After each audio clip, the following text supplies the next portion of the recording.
A'udzubillahiminasyaitonirrajim. Bismillahirrahmanirrahim. Assalamualaikum warahmatullahi wabarakatuh. Alhamdulillahirrabbilalamin. Wassalatu wassalamu ala ashrafil anbiya'i wal mursalin wa ala alihi wa sahbihi ajma'in. Amma. Sebelum itu, saya ingin perkenalkan diri dahulu. Nama diberi Farah Ashikin binti Anwar.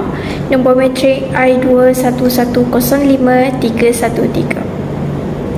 Baiklah, kumpulan kami akan membentangkan tentang sejarah pengumpulan dan penulisan Al-Quran. Ini antara nama-nama ahli kami. Ini antara insi kandungannya. Dan seterusnya, kita pergi kepada pengenalan.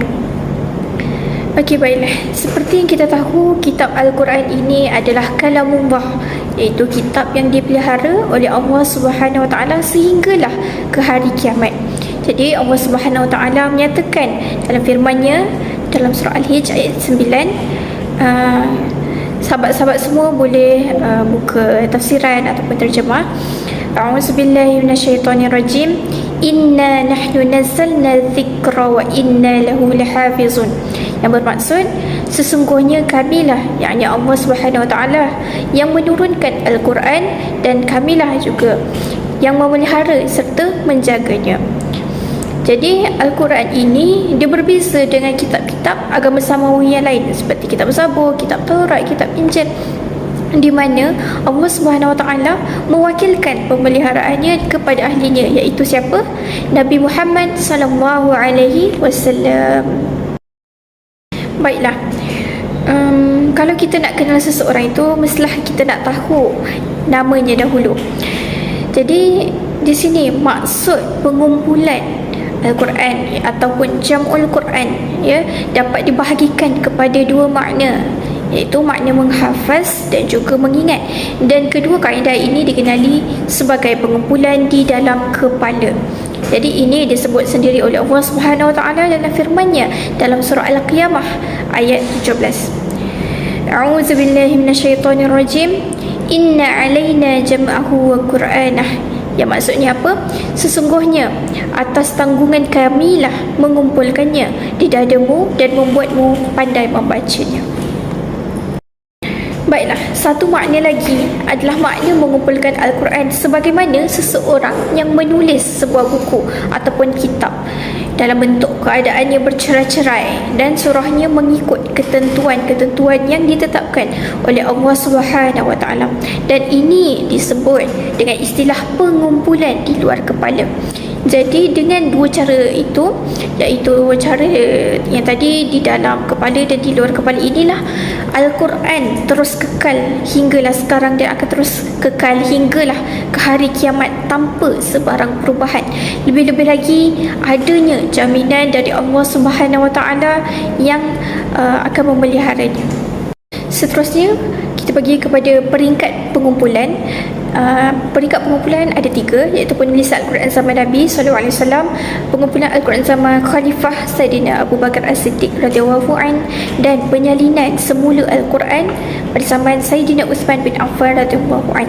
Dan peringkat pengumpulan ini akan dibentangkan oleh pembentang yang seterusnya. Sekian, terima kasih. Assalamualaikum warahmatullahi wabarakatuh.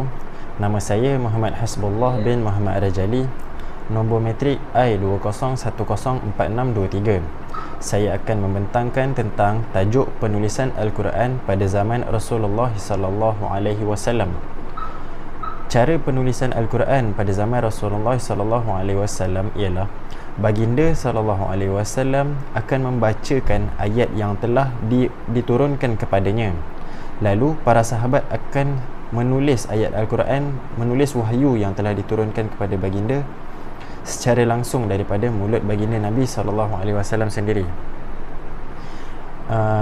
Tujuan penulisan ini dilakukan ialah bagi menyelaraskan apa yang ditulis dengan apa yang dihafaz, dengan apa yang akan dihafaz, supaya tidak lari daripada lafaz yang sebenar. Penyusunan ayat Al-Quran adalah mengikut petunjuk dan arahan daripada baginda tanpa ijtihad para sahabat. yakni penyusunan susun atur ayat Al-Quran di dalam mushaf adalah mengikut apa yang dipandukan, apa yang disuruh oleh baginda Nabi SAW, tanpa sebarang ijtihad daripada para sahabat. Pada zaman ini, ayat Al-Quran ditulis di atas pelbagai tempat seperti kepingan kulit kayu, ketulan batu, pelepah tamar, tulang-tulang unta, kulit biri-biri yang kering dan sebagainya. Ini adalah kerana kurangnya perkakas untuk membuat sesuatu penulisan pada zaman itu. Terdapat juga sebahagian daripada para sahabat yang menulis ayat-ayat Al-Quran ini di dalam mushaf mereka sendiri dengan tujuan untuk simpanan peribadi mereka. Nabi melarang, yang seterusnya, Nabi melarang untuk menulis selain daripada ayat Al-Quran. Ini adalah bagi mengelakkan berlakunya sebarang percampuran antara ayat suci Al-Quran dengan ayat yang selain Al-Quran. Pada zaman ini, Al-Quran belum dibukukan dalam satu mushaf kerana tiada kemudahan untuk menulis yang baik, untuk menulis penulisan yang baik. Di samping Al-Quran juga masih di dalam proses penurunan, yang mana terdapat ayat yang belum diturunkan, terdapat ayat yang sudah diturunkan, dan juga terdapat ayat yang diturun di akhir sesuatu surah, dan juga terdapat ayat yang diturunkan di awal sesuatu surah. Ini bermakna terdapat ayat yang terdapat kelompongan, ayat diturunkan secara tidak teratur. Jadi susah untuk membukukan Al-Quran ini di dalam satu mushaf. Dan yang terakhir, wafatnya Rasulullah ini adalah sebagai tanda bahawa telah sempurna wahyu itu diturunkan. Itu sahaja daripada saya. Saya serahkan kepada sahabat saya yang seterusnya. Terima kasih. Assalamualaikum warahmatullahi wabarakatuh. Nama saya Abdul Rashid bin Nurdin, nombor matrik I20104643. InsyaAllah saya akan meneruskan pembentangan slide yang seterusnya, iaitu pengumpulan pada zaman Sayyidina Abu Bakar radhiyallahu anhu. Pada zaman Sayyidina Abu Bakar radhiyallahu anhu, pelbagai gerakan golongan orang yang enggan membayar zakat. Terdapat pengakuan Nabi palsu, dan terdapat juga golongan murtad selepas kewafatan Rasulullah SAW. Seterusnya, poin yang kedua ni, berlakunya perang Yamamah Aridah yang meragut nyawa seramai 70 orang para penghafaz Al-Quran. Disebabkan kematian yang ramai penghafaz Al-Quran ini, inisiatif daripada Sayyidina Umar, disebabkan beliau ni berasa bimbang, kemudian beliau bertemu dengan Sayyidina Abu Bakar radhiyallahu anhu dan mencadangkan agar Al-Quran ini dikumpulkan dalam satu mushaf. Dan kemudian Sayyidina Abu Bakar menerima pandangan tersebut, dan Sayyidina Abu Bakar mengarahkan Zaid bin Sabit supaya mengetuai kumpulan mengumpul Al-Quran, dibantu dengan Ali bin Abi Talib, Ubay bin Ka'ab dan Osman bin Affan. Sebab Sayyidina Zaid ni dipilih, antaranya beliau ini seorang penghafaz Al-Quran dan penulis wahyu yang terkenal pada zaman Rasulullah SAW.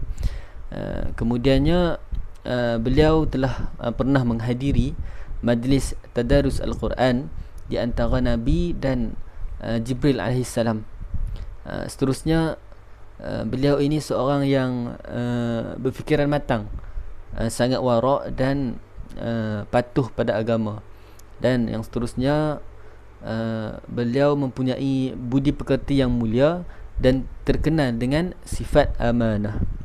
Okey, kita tengok slide yang seterusnya, cara pengumpulan Al-Quran.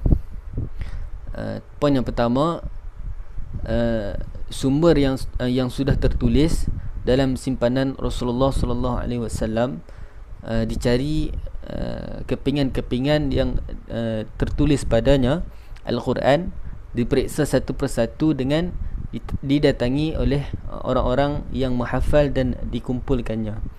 Kemudian bersumberkan dengan hafazan para sahabat yang ditulis di hadapan Rasulullah sallallahu alaihi wasallam. Ayat tersebut diterima apabila terdapat dua orang saksi yang adil, iaitu pada hafazan dan tulisan. Jadi para sahabat yang menghafal Al-Quran ni mereka menghantar Al-Quran ni, hafazan Al-Quran ni beserta dua orang saksi bagi mengiyakan bacaan ataupun hafazan yang diorang berikan. Kemudian Sayyidina Abu Bakar pernah berkata kepada Zaid bin Umar, Sayyidina Umar dan Zaid, beliau berkata, duduklah kamu berdua di pintu masjid, dan sekiranya sesiapa datang membawa bahagian-bahagian Al-Quran dan beserta dua orang saksi, maka tulislah ia. Jadi apabila penghafaz Al-Quran ini datang, jadi Sayyidina Umar dan Zaid ni dia tunggu di pintu masjid. Jadi dia orang ni catatlah, tulislah apa yang dibawa oleh sahabat-sahabat tadi beserta dengan dua orang saksi. Seterusnya iaitu kelebihan pengumpulan Mushaf Abu Bakar. Okey, poin yang pertama, dikumpulkan hasil dari usaha pemeriksaan yang teliti dengan disepakati oleh jumhur ulama tentang kesahihannya. Kemudian yang kedua, ayat-ayat di dalam mushaf ini tidak termasuk ayat yang telah dimansuhkan. Jadi pada zaman ni ayat yang dimansuhkan tu tidak dimasukkan di dalam mushaf tersebut. Kemudian yang ketiga, mempunyai 7 qiraat, bacaan qiraah yang sahih pada zaman Rasulullah sallallahu alaihi wasallam.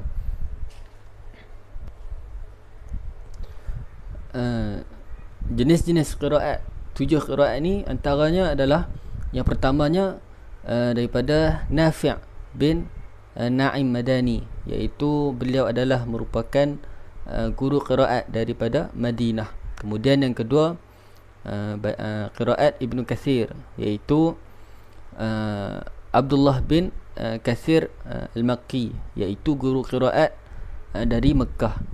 Kemudian yang ketiganya adalah Abu Umar bin Ala', iaitu guru qiraat dari Basrah. Kemudian yang keempat, Abdullah bin Amir, iaitu Ibnu Amir, beliau merupakan guru qiraat dari Damsyik.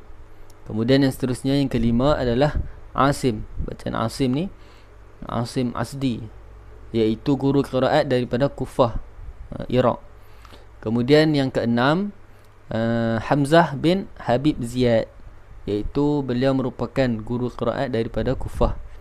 Kemudian yang ketujuh, Ali bin Hamzah Kisai, iaitu guru qiraat daripada Kufah. Ini antara tujuh ulama ataupun sahabat yang membawa bacaan qiraat, 7 jenis qiraat. Okey. Seterusnya poin yang keempat, kelebihannya adalah mengandungi semua ayat Al-Quran, sama ada yang dinasahkan ataupun tidak dinasahkan. Dan yang terakhir, mencakupi dalam bentuk yang asli seperti mana diturunkan Jibril alaihissalam. Jadinya apa yang disampaikan oleh Jibril alaihissalam, maka ditulislah sebiji-sebiji lah apa yang disampaikan tersebut oleh Jibril alaihissalam. Okey, sekian slide bahagian Abu Bakar, pengumpulan pada zaman Abu Bakar radhiyallahu anhu. Seterusnya saya menyerahkan pembentangan kepada sahabat saya. Silakan. Saya akan menyambung semula pembentangan saya dalam bab penyalinan semula Al-Quran pada zaman Sayyidina Uthman bin Affan radhiyallahu anhu.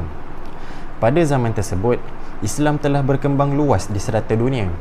Umat Islam telah mempelajari dan membaca Al-Quran mengikut kaedah yang telah diajarkan baginda Nabi sallallahu alaihi wasallam melalui bacaan para sahabat yang masyhur. Antaranya ialah seperti penduduk Mekah dan Madinah diajar mengikut bacaan Ubay bin Ka'ab, Zaid bin Sabit dan Sayyidina Umar Al-Khattab radhiyallahu anhum. Bagi penduduk Syam pula mengikut bacaan Sayyidina Uthman bin Affan dan Abu Darda radhiyallahu anhuma. Dan bagi penduduk Basrah pula mengikut bacaan Sayyidina Umar Al-Khattab, Ubay bin Ka'ab, Zaid bin Sabit, Sayyidina Uthman bin Affan, Sayyidina Ali bin Abi Talib dan Abu Musa Al-Ash'ari radhiyallahu anhum. Dan bagi penduduk Kufah pula mengikut bacaan Abdullah bin Mas'ud, Sayyidina Ali bin Abi Talib, Sayyidina Uthman bin Affan, Ubay bin Ka'ab dan Zaid bin Sabit radhiyallahu anhum. Seterusnya, pada tahun 25 Hijrah telah berlaku satu perselisihan antara umat Islam tentang kaedah bacaan dan riwayat bacaannya. Perkara ini telah diadukan kepada Sayyidina Uthman radhiyallahu anhu oleh Huzaifah Al-Yamani. Huzaifah Al-Yamani juga mencadangkan kepada Sayyidina Uthman radhiyallahu anhu untuk menyelaraskan Al-Quran dengan cara menyatukannya, iaitu dengan cara membukukan Al-Quran ini di dalam satu mushaf. Pertama sekali, lembaran-lembaran Al-Quran adalah lembaran-lembaran Al-Quran diambil daripada simpanan Sayyidatina Hafsah binti Umar radhiyallahu anhum. Ini adalah lembaran-lembaran ini diambil sebagai panduan untuk dijadikan Al-Quran ini sebagai satu mushaf. Kemudian Sayyidina Uthman radhiyallahu anhu telah membentuk satu jawatan kuasa untuk melaksanakan perkara ini dengan syarat bahawa penulisan Al-Quran ini perlulah berdasarkan kepada bacaan para qurra. Jika terdapat perbezaan, maka ia hendaklah ditulis mengikut bahasa orang-orang Quraisy. Jawatan kuasa tersebut adalah diketuai oleh Zaid bin Sabit radhiyallahu anhu dan dibantu oleh anggota yang lain seperti Abdullah bin Zubair, Sa'id bin Al-As dan Abdul Rahman bin Haris bin Hisham radhiyallahu anhum. Hasil daripada perkara ini, terdapat 6 mushaf yang telah dihasilkan. Satu mushaf yang diberi nama Mushaf Al-Imam ialah untuk kegunaan Sayyidina Uthman sendiri, manakala yang lain dikirim ke Mekah, dikirim ke Syam, Basrah, Kufah dan juga Madinah. Yang mana setiap mushaf yang dikirim ini dikirim bersama seorang imam qori yang adil dan mutqin bagi mengajar penduduk-penduduk di sana. Lembaran-lembaran Al-Quran yang sebelum ini diperintahkan supaya dibakar dan dilupuskan. Ini bertujuan supaya bagi mengelakkan sebarang kekeliruan atau bagi mengelakkan permasalahan yang akan berlaku kelak.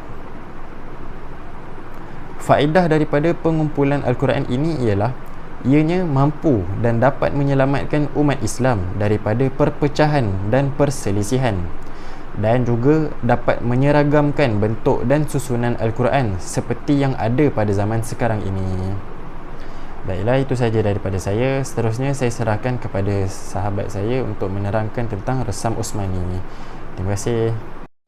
Bismillahirrahmanirrahim. Assalamualaikum warahmatullahi wabarakatuh. Nama saya Nur Atira binti Asfaruddin. Nombor metrik I21105501. Okay, kita pergi kepada tajuk seterusnya, iaitu Resam Uthmani. Apakah yang dimaksudkan dengan Resam Uthmani ini? Ia adalah suatu kaedah penulisan ayat-ayat Al-Quran yang berlaku pada zaman Khalifah Uthman bin Affan, yang mana diketahui oleh Zaid bin Sabit, bertujuan untuk menyatukan perbezaan bacaan yang berlaku pada ketika itu.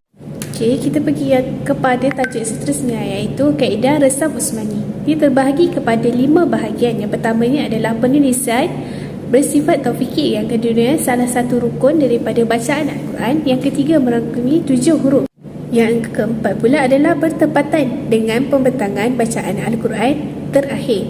Dan yang terakhirnya, yang kelima, adalah kaedah penulisan yang istimewa. Kita pergi satu persatu. Kita pergi kepada yang pertama, iaitu penulisannya bersifat tauqifi.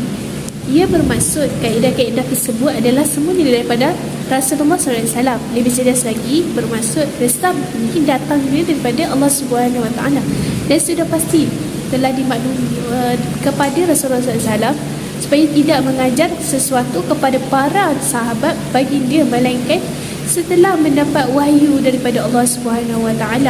Fakta tersebut adalah pegangan kebanyakan daripada ulama, sama ada ulama daripada salaf maupun khalaf semenjak dahulu hinggalah sekarang. Yang keduanya adalah resam Usmani, salah satu daripada bacaan Al-Quran. Apakah yang dimaksudkan dengan salah satu daripada rukun bacaan Al-Quran ini?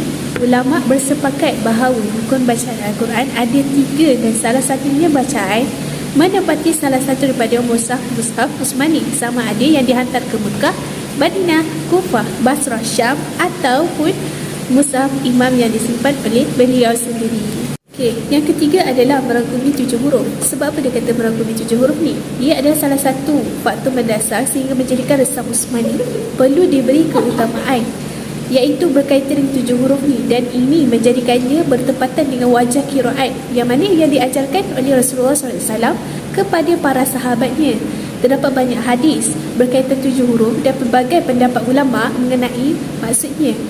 Salah satu pendapat yang disepakati oleh kebanyakan ulama ialah 7 cara bacaan yang merangkumi kata nama, sama ada ia mufrad, muthanna atau jamak, dan sama ada ia muzakkar atau muannas. Perselisihan ada pada cara i'rab, cara tasrif. Perselisihan juga terjadi kepada mendahulu ataupun mentakhir huruf atau kalimah. Perselisihan dari segi ibdal, dari segi menambah atau mengurangkan sesuatu huruf atau kalimah, dan perselisihan pada lahjah, sama ada tebal atau nipis, imalah, tasydid, ismam dan sebagainya. Sekiranya resam Usmani tidak digunakan dalam penulisan Al-Quran, pasti mushaf yang dihasilkan tidak meliputi semua huruf dan seterusnya menjadi mushaf itu terhad dan sesuai digunakan untuk membaca qiraat mutawatirah. Yang keempat adalah bertepatan dengan pembentangan bacaan Al-Quran terakhir. Ini adalah salah satu faktor penting kerana seperti diketahui secara pasti mengenai sejarah Islam, Rasul melakukan semakan terakhir Al-Quran dengan malaikat Jibril dan Zaid bin Sabit, seorang sahabat yang sangat rapat dengan baginda Rasulullah SAW, yang mana turut berada bersamanya. Zaid bin Sabit ni diberi tanggungjawab untuk menulis serta mengumpul Al-Quran oleh 2 orang khalifah, iaitu Sayyidina Abu Bakar dan juga Sayyidina Osman. Dia menulis berdasarkan kepada pembentangan tersebut. Oleh itu, beliau meyakini bahawa kesemua ayat Al-Quran yang diturunkan semasa hayat Nabi SAW tetapi tidak dibentangkan semasa pembentangan terakhir adalah sebagai ayat yang dimasukkan tulisannya, dan beliau tidak menulisnya di mushaf tersebut. Begitu juga apa yang terkandung dalam mushaf-mushaf para sahabat seperti mushaf Sayyidina Aisyah, Umar, Ubay bin Ka'ab dan lain-lain sahabat, kerana sebagainya tidak terdapat semasa pembentangan terakhir. Kita pergi kepada yang kelima, iaitu kaedah penulisan yang istimewa. Mengikut penelitian dan pengkajian ulama Al-Quran, sebenarnya resam Usmani ini banyak keistimewaan yang tidak terdapat pada resam yang lain. Antaranya yang pertama, keistimewaan pada huruf-huruf ziyadah. Contohnya adalah yang pertama, iaitu mengetahui baris sesuatu huruf. Contohnya ita'i, huruf ya tu selepas huruf hamzah untuk menunjukkan hamzah sebelumnya berbaris kasrah. Yang keduanya iaitu B, menggambarkan sesuatu mana. Contohnya ziyadah huruf ya pada kalimah bi'ayid untuk memperteguhkan lagi mengenai kebesaran dan kekuasaan Allah Subhanahu Wa Taala yang mencipta langit atau cakrawala dengan begitu kukuh dan sempurna. A, panduan mengetahui kata asal ataupun akar sesuatu kalimah. Contohnya kalimah as-salat, jamak dia adalah salawat, as-salawat, alif lam sad lam waw alif ta, dan seumpamanya dituliskan dengan huruf waw menggantikan huruf alif disebabkan waw merupakan sebahagian daripada huruf dalam struktur keasal kalimah tersebut. Yang ketiga tu adalah keistimewaan hazaf, iaitu buang. Okey, A. Petunjuk dua atau lebih wajah qiraat. Contohnya, watara asyamsu idza talatu tara tazawwaru ain. Kalimah tazawwaru tu dibaca dengan tiga wajah, iaitu tazawwara, tazawwaru, tazawwara. Yang B pula mempunyai maksud tertentu yang mana khusus. Contohnya dihazaf waw pada kalimah wa yada'an insan untuk memperkukuhkan kenyataan bahawa doa seorang hamba sangat mudah dan cepat sampai kepada Allah Subhanahu Wa Taala.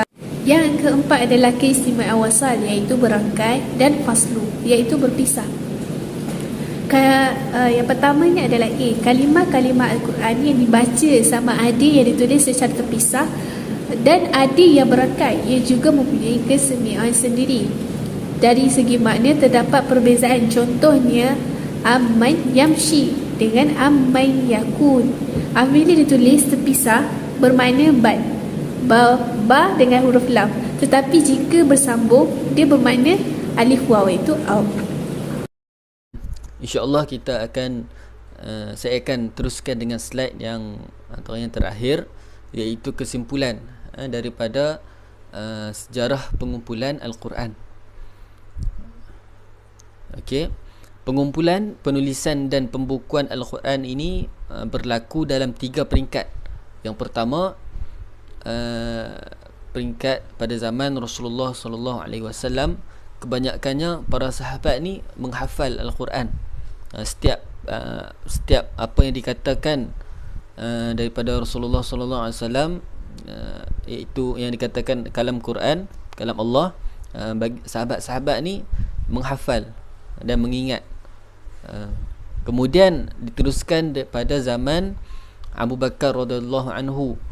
Pada zaman Abu Bakar radhiyallahu anhu ni, Sayyidina Umar yang mencadangkan pengumpulan Al-Quran ni, disebabkan berlakunya pelbagai peristiwa, antaranya perang Yamamah yang menyebabkan para hufaz Al-Quran ini tewas di dalam perang tersebut. Dan seterusnya pada zaman Uthman radhiyallahu anhu. Pada zaman Uthman inilah Sayyidina Uthman ni mewujudkan penulisan resam Uthmani yang sekarang ni kita baca ni, dalam Al-Quran yang kita tengok sekarang ni, iaitu resam Uthmani. Penulisannya agak lain lah daripada yang aslinya. Kesemua peringkat ni menunjukkan bahawa Al-Quran telah dijaga dan dipelihara dengan begitu teliti dan sempurna untuk mengelak sebarang perubahan dan penyelewengan. Justru itu kita ni menjadi tanggungjawab kita lah sebagai Muslim, agar sentiasa sematkan Al-Quran di dalam diri sebagai tanda kecintaan kita kepada Islam yang indah. Kita juga hendaklah berusaha memahami ayat-ayat yang dibaca sehingga dapat mengetahui tujuan Al-Quran diturunkan oleh Allah Subhanahu Wa Taala. Jadi kita perlulah untuk menghafal Al-Quran, untuk mentadabbur, untuk memahami ayat Al-Quran, supaya diri kita ni tak terpesong dengan perkara-perkara yang lara, perkara-perkara yang menyebabkan akidah kita ke arah yang tidak benar. Okey, itu saja bahagian kesimpulan, dan kita tengok sedikit. Ini antara rujukan-rujukan yang kami ambil. Boleh tengok di sini, antaranya Asmawi Haji Ihsan daripada artikel, ini antara artikelnya. Dan itu sajalah daripada kami, pembentangan berkaitan dengan sejarah pembukuan Al-Quran. Saya mewakili ahli kumpulan saya mengucapkan terima kasih kepada Ustazah kerana mengajar kami. InsyaAllah diharapkan apa yang kami sampaikan ini dapat diambil iktibar lah, ataupun diambil manfaat lah daripada yang kami yang daripada pembentangan kami. Sekian. Assalamualaikum warahmatullahi wabarakatuh.